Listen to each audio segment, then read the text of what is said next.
आज के लिए तीसरा और अंतिम सूत्र विज्ञान भैरव तंत्र का। सूत्र कहता है, O lotus eyed one, sweet of touch, when singing, staying, tasting, be aware that you are and discover the everlasting. अर्थात सूत्र कहता है, हे कमलाक्षी, कमल जैसी आंखों वाली, कमल नैनी, हे कमलाक्षी, हे शुभगे, गाते हुए, देखते हुए, स्वाद लेते हुए अपने होने के बोध से भरो और शाश्वत में प्रवेश करो। इस सूत्र का सौंदर्य देखिए। विज्ञान भैरव तंत्र की यही ब्यूटी है कि यहाँ पर जो गुरु है वो अपनी प्रेयसी से बात कर रहा है, अपनी पत्नी से, अपनी प्रेम पात्र से बात कर रहा है। तो बात करने में जो मधुरता है वो देखिए, वो आदेश नहीं है, कमांडमेंट नहीं है, एक बहुत ही कोमल ढंग। कहते हैं एक कमल जैसे आंखों वाली कमलाक्षी, मधुर स्पर्श वाली देवी, गाते हुए, नृत्य करते हुए, स्वाद लेते हुए, कुछ भी करते हुए अपने होने को अनुभव करो। अपने होने में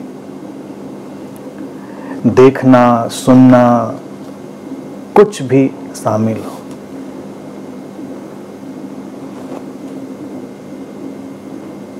Creating, highlighting and experiencing the sense of I am, मैं हूं, अपने होने का अनुभव।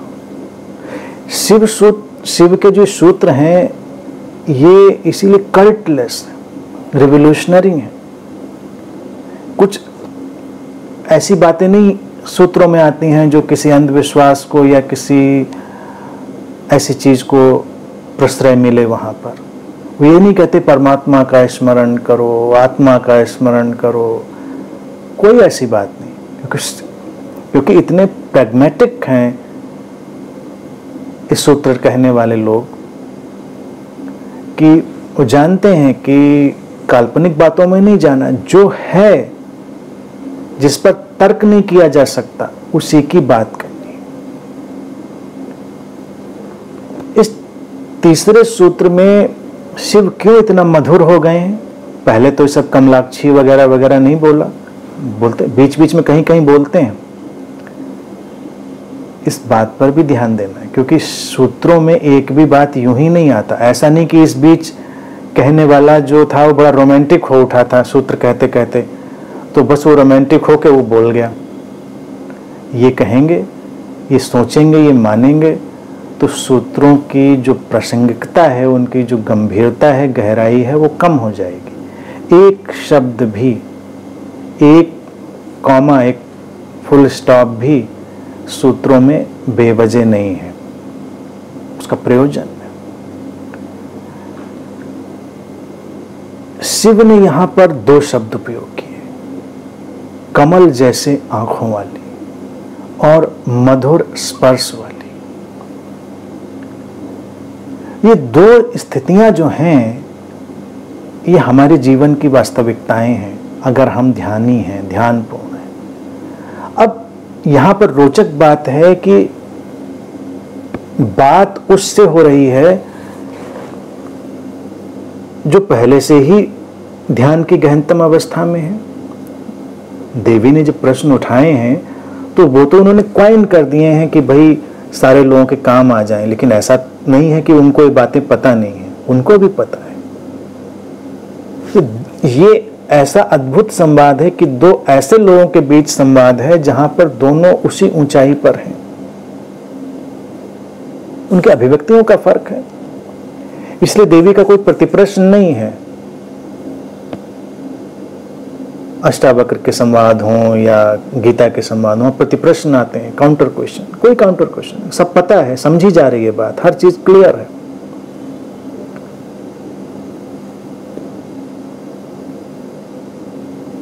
तो तो ये जो अचानक मधुरता आई है वाणी में, इसका प्रयोजन है। भारत में हमेशा हम महापुरुषों को, संतों को कमल नयन कहते रहे हैं, कमल चरण, अनेक अनेक उपमाएं देते रहे, कमल जैसे चरण और कमल जैसी आंखें। और कमल का जो स्पष्ट प्रतीक है भारतीय दर्शन में, वो हमेशा बार बार लौट कर आता है। कमल कमल का प्रतीक है, जहां है उसका होकर, उसके स्टार को, उसके एसेंस को आत्मसात करके, खिलकर, उससे अलग, उससे असंपृक्त, उससे डिटैच। कमल कीचड़ में खिला, कीचड़ से बैर नहीं पाला, दुश्मनी नहीं करी, लड़ाई नहीं लड़ी, पोषण लिया, उल्टे उससे अपने आप को पोषित किया, नरिश किया और खिला। खिला तो अंतराल बन गया, खिलावट से अंतराल आया। तो भारत में जब हम किसी को ऐसा कहते रहे, चरण कमल और कमल नयन, तो इसका तात्पर्य यही था कि इस व्यक्ति के चरण कमल का अर्थ ये नहीं कि पैर बड़े कोमल, सुंदर, गुलाबी से पैर थे इसलिए उनको चरण कमल कहा था। इसलिए कहा था कि इस व्यक्ति का चलना ऐसा है कि संसार में होके भी संसार का नहीं है। जो व्यक्ति संसार में होके भी संसार का ना हो, उसके ही पैर चरण कमल हुए। बाकी खूबसूरत पैरों का मतलब नहीं है। कमल नयन का मतलब ही होता है कि इस व्यक्ति की दृष्टि पारगामी हो गई है, ट्रांसेंडेंटल है दृष्टि, और दृष्टि इंक्लूसिव है, सबको शामिल करती है। देवी को कहना बड़ा ही प्रासंगिक भी है, प्रीतिपूर्ण भी है कि वो मातृत्व से भरी हैं। मातृत्व की दृष्टि क्या है कि तुमको स्वीकार से देखती है, अस्वीकार नहीं, निंदा नहीं, लेकिन दृष्टि में फिर भी कुछ ट्रांसेंडेंटल है, फिर भी कुछ पारगामी है, फिर भी कुछ ऐसा है जो हमको खींचता है। हमारे साथ वो शामिल नहीं है, अलग है, कुछ और भी देखा जाता है। हमारे इस रूप और नाम के परे जो अनाम और अरूप है, वो भी उस दृष्टि में देखा जाता है। जिस दृष्टि में वो अनाम और अरूप भी रूप और नाम के साथ देख लिया जाए, वही आंखें कमल नयन होती हैं। उन्हीं को हम कमल नयन कह सकते हैं। हमने अपने बुद्धों, गुरुओं, अवतारों, उनके सबके नेत्रों को कमल नयन ही कहा है। तो शिव यहाँ पर उसको उसी प्रतीकात्मक और प्रीतिपूर्ण भाषा का उपयोग कर रहे हैं, हे कमल नयन वाली, कि तुम्हारी दृष्टि ट्रांसेंडेंटल है, पारगामी है, निंदा से नहीं भरी, सबको ऐसे ही समेटती है लेकिन फिर भी सबके पार है, और मधुर स्पर्श वाली, जीवन के प्रति कठोरता का स्पर्श नहीं, मधुरता का स्पर्श। जब हम इन दो मानदंडों को अपने अंदर लाएंगे तो वो बात पैदा होगी जिसके लिए सूत्र इशारा कर रहा है कि कुछ भी करते हुए, गाते, खाते, पीते, नृत्य करते हुए, देखते, स्वाद लेते, मैं हूं, अपने होने के बोध से भरो। क्योंकि अपने होने का बोध तब तब चूकेगा जब जब हम परिस्थिति में अटैच हो जाएंगे। जैसे ही हम किसी भी सिचुएशन से आइडेंटिफाई हो जाते हैं, तादाद में बना लेते हैं, हमारा अपना बोध खो जाता है। अब अपना बोध क्या, ये बात बहुत महत्वपूर्ण है। अपना बोध ये जो प्योर प्रेजेंस है, हमारे होने की जो विशुद्ध सत्ता है, नाम और रूप नहीं, उम्र और पद और चारों तरफ का सरंजाम नहीं, एक विशुद्ध होना, प्योर प्रेजेंस, उसको इनकार नहीं किया जा सकता। मैं हूं एक इतनी प्रगाढ़ अवस्था है जो सभी को उपलब्ध है। परमात्मा है, नहीं है, आत्मा है, नहीं है, ये होता है, वो होता है, नहीं होता, हर चीज को इनकार कर सकते हैं और स्वीकार कर सकते हैं। हम अगर तर्क कुशल हैं तो हर चीज के समर्थन में और विरोध में अपनी बात कह सकते हैं, कोई अड़चन नहीं, कही जा सकती, कही गई है, कही जा रही है।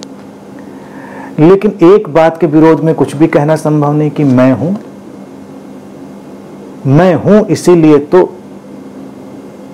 ये पक्ष और विपक्ष पैदा होता है, ये कहना और सुनना पैदा होता है। अगर मैं हूं ही नहीं, लोग प्रश्न पूछते हैं ईश्वर है या नहीं, हो ना हो इससे क्या फर्क पड़ता, तुम हो इसमें कोई भी संशय नहीं है, तुम्हारे होने में कोई संशय नहीं। अब तुम्हारा होना क्या है, आइडेंटिफाइड होना या सारे आइडेंटिफिकेशन के बियॉन्ड जो तादाद में पैदा हुआ है वो होना, या सारे तादात्म्यों के परे जो होना है, जब तुम बस होते हो, बैठते हो और बस तुम होना मात्र रह जाते हो, प्योर प्रेजेंस, कुछ नहीं, कोई पद प्रतिष्ठा, उम्र, नाम, रूप सब खो जाता है।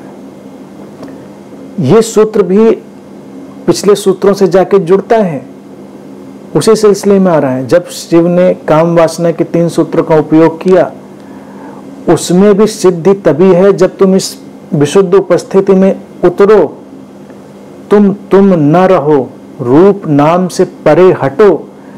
प्रेम में भी जो घटना घटती है वो यही है।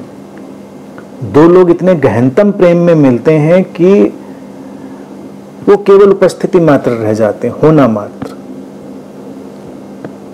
मेरा अलग होना, तुम्हारा अलग होना, ये सब खो जाता है। फिर ये आता है काम चलाओ, यूटिलिटी के लिए, उपयोगिता के लिए आता है, लेकिन वो थोड़ी देर के लिए खो जाता है।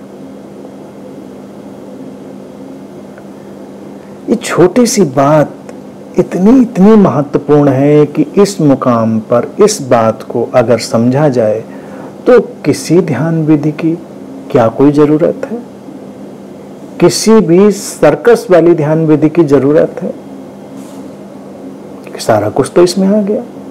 अपने होने को अनुभव करना, सेंस ऑफ आई एमनेस। मेरे जीवन के आधार में यही विधि बचपन से ही रही।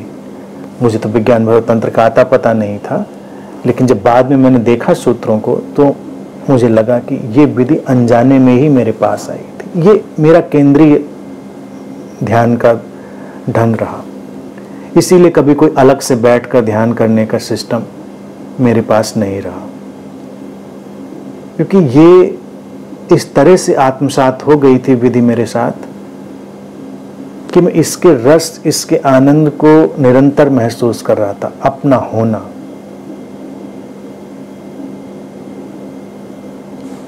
कौन है, क्या है, ये नहीं पता, होना।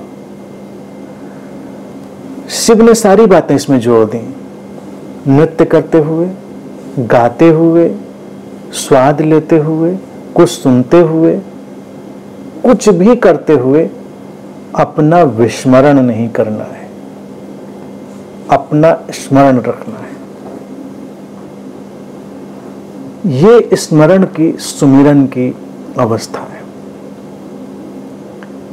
इसके आधार पर जो स्यूडो डिवाइसेस पैदा हुई, स्यूडो डिवाइसेस यानी छद्म विधियां, छद्म विधियों ने क्या कहा कि परमात्मा को स्मरण रखो, और अपने को स्मरण रखना ही परमात्मा को स्मरण रखना है, और तो कोई परमात्मा हम जानते नहीं।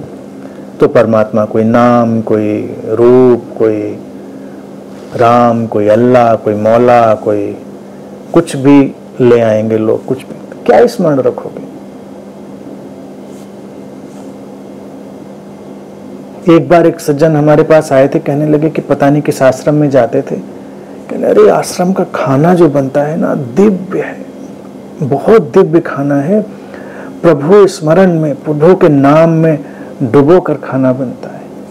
मुझे जिज्ञासा हुई, मैंने कहा प्रभु के स्मरण और नाम में डुबो कर कैसे बनता है खाना? बोले आटा गूंथते भी हैं तो राम राम करके नाम जो भी सुमिरन होगा, और पराठा बनता है तो या रोटी बेली जाती है तो ओम ओम करके बेली जाती है, उस पर घी लगाते हैं तो ओम ओम करके, जितनी बार घुमाते हैं उतनी बार ओम बोलते हैं, बिल्कुल दिव्य खाना बनता है। किसी को परोसते हैं तो राम राम ओम ओम करके ही चम्मच घुमाते हैं उसमें परोसने में, बिल्कुल राम ओम रचा बसा है खाने में, प्रभु का स्मरण, आह्लाद से भरे थे। अच्छी बात है, ऐसा भी होता है, मुझे पता चला।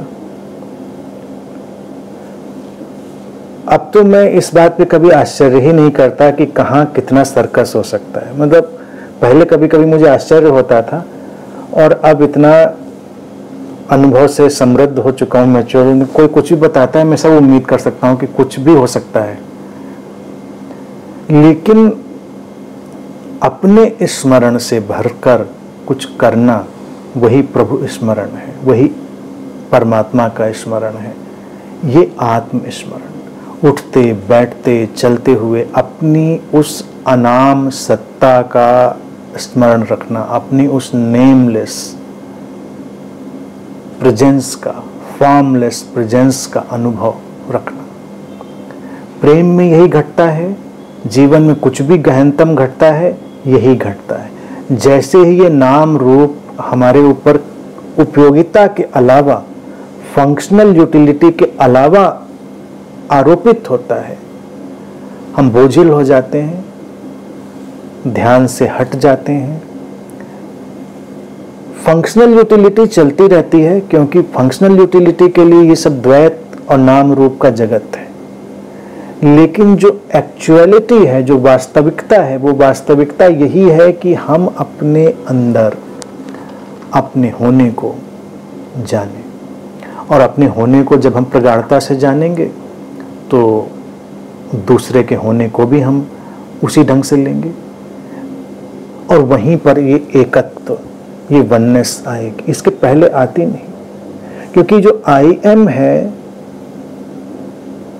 मेरा आई एम, तुम्हारा आई एम, मेरा होना और तुम्हारा होना, ये अपनी शुद्धता में अलग नहीं है।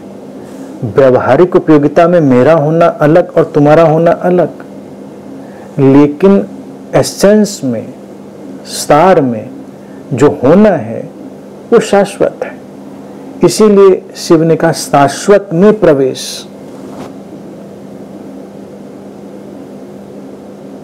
शाश्वत का द्वार खुल जाता है, शाश्वत में प्रवेश हो जाता है, क्योंकि शाश्वत कहीं और से नहीं आता। शाश्वतता यही है होने की। इस होने के ऊपर नाम रूप प्रोजेक्ट होते हैं, मैनिफेस्ट होते हैं, आते हैं और जाते हैं, लेकिन होना अक्षय है, इंडिस्ट्रक्टिबल है। गीता में जब कृष्ण कहते हैं नैनम शस्त्रम छिद्रंती, तो इसी की बात कह रहे हैं, जो सारा श्लोक है वो। तो लोग उसको कहते हैं कि अच्छा कुछ ऐसा है हमारे भीतर जिसको कुछ छेद नहीं सकता, जला नहीं सकता, मार नहीं सकता, गला नहीं सकता। हमारे भीतर कृष्ण पारंपरिक भाषा का उपयोग कर लेते हैं, वो आत्मा शब्द का भी उपयोग कर लेते हैं। आत्मा शब्द भी, लेकिन अगर भारतीय भाषा के ढंग से देखें तो कितना रोचक है। आत्मा शब्द का उपयोग हम एसेंस के तौर से करते हैं। स्टार, एसेंस, ये नहीं कोई एंटिटी, कोई एंटिटी नहीं, एसेंस। जैसे हम अगर कोई मान लीजिए कविता ही लिखे कोई, और अच्छी कविता लिखे, तो कहने कविता की आत्मा बिल्कुल बोल रही थी, आत्मा डाल दी उसमें, प्राण डाल दिए उसमें। ये आत्मा मर गई, लोग कहेंगे तुम्हारे अंदर का ये जो क्या मर गया, एसेंस, सार खो गया। किसी भी चीज के सार को खो जाने की बात पर हम कहते हैं आत्मा खो गई। एनीवे, शब्दों में नहीं उलझना है। ये जो शाश्वत है ये नष्ट नहीं होता, किसी भी तरह से इसको कम या ज्यादा नहीं किया जा सकता। हम अपने होने को कम और ज्यादा नहीं कर सकते। हम अपने होने में एक दूसरे के साथ अदृश्य रूप से जुड़े हुए हैं। इसीलिए क्या होता है, एक बहुत बड़ा मिरेकुलस वातावरण बनता है, चमत्कारिक वातावरण बनता है। जैसे ही कोई इस अपने प्रेजेंस में, अपने होने के भाव में जीता है, उसके आसपास के लोग जैसे ऊपर खींच लिए जाते हैं। जैसे पूर्णिमा की रात में सागर की लहरें ऊपर खिंच जाती हैं, ज्वार आता है और सब लोग जैसे लहरें ऊपर उठती हैं ऐसे खिंच जाते हैं। इसीलिए जब हम किसी बुद्ध के पास, किसी गुरु के पास होते हैं तो हमको जो अवेकनिंग का एहसास होता है, शांति का, जागृति का एहसास होता है। इसलिए नहीं होता कि कोई ज्ञान बहुत वो हमको दे रहा है, वो अपने होने में इस तरह स्थित है, निमज्जित है, इमर्स्ड है, जो सेंस ऑफ आई एमनेस है उसमें इस तरह से डूबा है अपने आत्मस्मरण में। आत्मस्मरण यानी कि जो सारे भौतिकता से परे होना है उसके, तो वो हमारे अंदर बहता हुआ जो शाश्वत है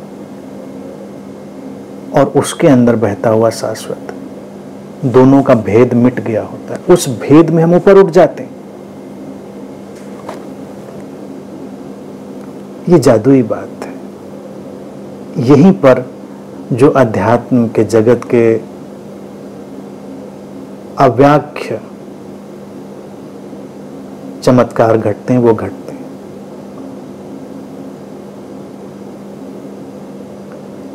इसीलिए तो गुरु का ज्ञान भी शिष्य का सीकर का ज्ञान बन जाता है। जब तक वो इस आई एम के अपने यानी कि अपने होने के भाव में प्रवेश नहीं किया है, शाश्वत में प्रवेश नहीं किया है, फिर वो कितना भी प्रवचन दे ले, कितनी भी बातें कर ले, कुछ होना जाना नहीं। भारत की देखिए परंपरा रही, वो संतों के लिए कहते रहे संतों के दर्शन कराओ, उनके पास बैठ लो। प्रवचन सुनने की जरूरत नहीं, उनके पास बैठे, सुना और हम ऊपर खींच लिए जाएंगे, क्योंकि शाश्वत तो सबका एक ही है। ये जो एम्प्टीनेस है, जो आकाश है, वो तो एक ही है। घर सबके अलग अलग हैं, लेकिन घरों के अंदर जो अंतराल है, स्पेस है, जो आकाश है, जो एम्प्टीनेस है, वो तो एक ही है। वो शाश्वत उसी आकाश की तरह जो सबके अंदर एक ही है। तो जब तक हम इस अपने होने के आत्मस्मरण के अनुभव में नहीं उतरते, तब तक ये जो वननेस, एकत्व की बातें हैं वो केवल परिकल्पना रहती हैं, उनमें वास्तविकता नहीं रहती। और जब हम उसमें उतर जाते हैं तो वास्तविकता बन जाती है, फिर परिकल्पना नहीं रहती, फिर तो एक ही बात हो जाती। अभी कुछ दिन पहले कभी कभी सीकर्स बड़ी रोचक और बड़ी मजेदार बात कह देते हैं और बड़ी सोचने वाली बात होती है। अनंत के हमारे युवा मित्र ने कृष्णा जी को अपना एक राइट अप लिख के भेजा, तो अक्सर मैं कहता हूँ देखो मैं कुछ करता नहीं, मुझसे ये मत सोचो कि मैं कुछ करता हूँ। तो उन्होंने उसमें लिखा कि मुझे ऐसा एहसास हुआ आज कि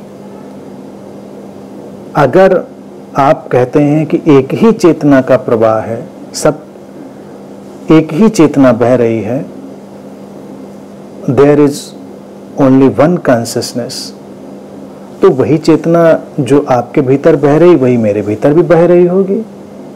तो इस अर्थ में आप और हम तो संबंधित हुए।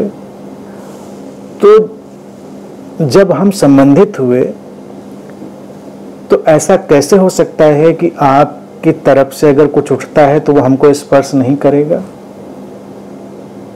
बात में दम तो थी।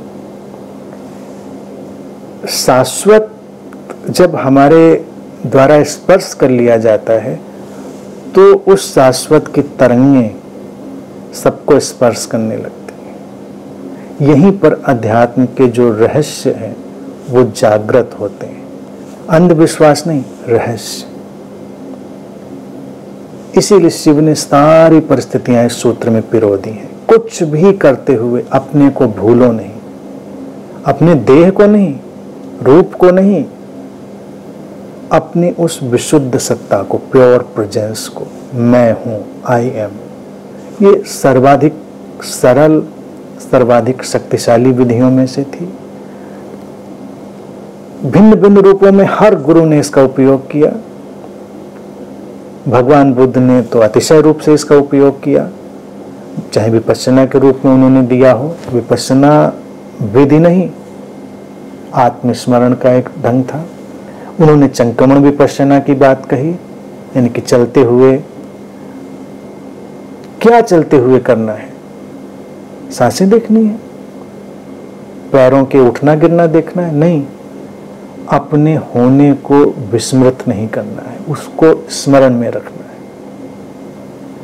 धीरे धीरे चलो, अपने होने को स्मरण करो, भोजन करो, अपने को स्मरण करो, कुछ भी करो, मिलो जुलो, लेकिन अपने को भूलो मत। आत्मस्मरण। और जब ये भाव बन जाता है, तुम शाश्वत के हिस्से बन जाते हो, शाश्वत में प्रवेश कर जाते हो, तुम शाश्वत ही हो जाते हो।